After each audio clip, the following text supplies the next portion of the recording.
Good evening. मेरा नाम सुनील जैन। अगर देखेंगे तो लास्ट महीने में इंडियन मार्केट वर्ल्ड मार्केट को अंडर परफॉर्म किया, बट लेकिन 3 महीना अगर देखेंगे तो हम काफ़ी आउट परफॉर्म कर रहे हैं। तो आउट परफॉर्म करने का रीज़न यही था कि हमारे को वर्ल्ड टैरिफ से ज़्यादा इम्पैक्ट नहीं हो रहा था और गवर्नमेंट ने थोड़ा प्रोएक्टिव एक्शंस लिए, जिसके कारण हम आउट परफॉर्म कर रहे हैं वर्ल्ड मार्केट। रिसेंट जो देखेंगे कि कॉर्पोरेट जो रिजल्ट आए वो कंपेरेटिवली काफ़ी अच्छे आए। अगर हम देखेंगे तो दिसंबर क्वार्टर में जो रिजल्ट थे उनके कंपैरिजन में आउट परफॉर्म करने वाले रिजल्ट्स इस क्वार्टर में ज़्यादा थे। हमें लगता है कि जो एक साइकिल था, डाउनग्रेड साइकिल जिसको बोलते हैं, जिसमें एनालिस्ट कंपनियों को अर्निंग को नीचे गिराते हैं, वो साइकिल अब यहाँ से पूरा हो गया और यहाँ से अब अपग्रेड साइकिल आना चाहिए।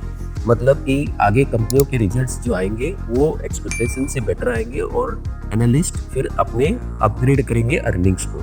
तो उसके कारण आउटलुक यहाँ से अब धीरे धीरे इम्प्रूव होता हुआ लग रहा है। उसके अलावा अगर देखेंगे तो एक जो वीकनेस थी ये क्वार्टर के रिजल्ट में, वो थी कंज्यूमर साइकिल। तो कंज्यूमर्स अगर स्पेसिफिकली अर्बन एरिया में देखेंगे तो उनकी डिमांड अभी तक बराबर नहीं आ पा रही है। बट गवर्नमेंट और आरबीआई ने कई एक्शंस ऐसे लिए हैं जो इस डिमांड को रिवाइव कर सकती है और उसके कुछ इनिशियल साइंस कुछ एक कंपनीज में दिखाई भी दे रहे हैं, जिसमें कि हम देखेंगे कि गवर्नमेंट ने, जैसे आपको पता है कि डायरेक्ट टैक्स कम किया है, इनकम टैक्स कम किया है इंडिविजुअल्स के लिए। उसके अलावा आरबीआई ने भी इंटरेस्ट रेट कम की है, जिससे ईएमआई कम होती है। उसके अलावा आरबीआई ने, अगर आप देखेंगे तो जो एक रिस्ट्रिक्शंस था पर्सनल लोन और क्रेडिट कार्ड लोन पे, वो भी हटा दिया है, जिसके कारण अब ये इजीली अवेलेबल है। तो ये सब फैक्टर करेंगे डिमांड इम्प्रूवमेंट के लिए अर्बन एरिया में। तो हमें लगता है कि नेक्स्ट 3 से 6 महीने में ये इम्प्रूवमेंट भी अब दिखाई देने लगेगा।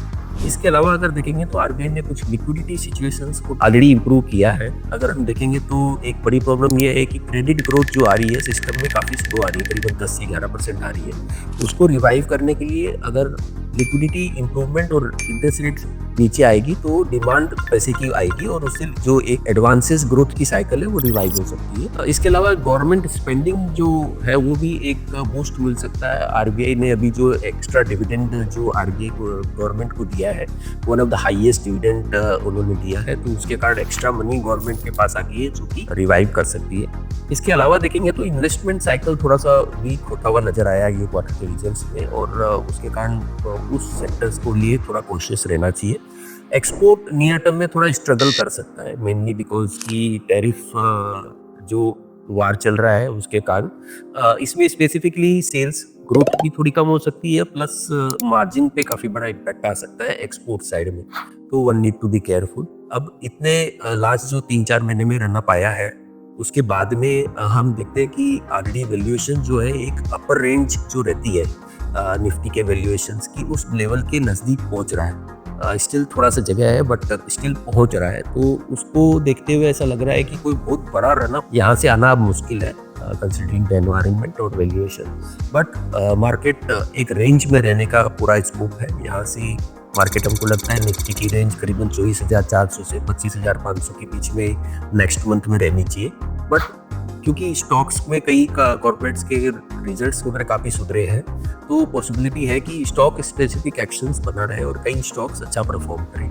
तो ओवरऑल आउटलुक यहाँ से रीजनेबली रेंज बाउंड है और bias towards more of a stock specific action रहेगा। Thank you.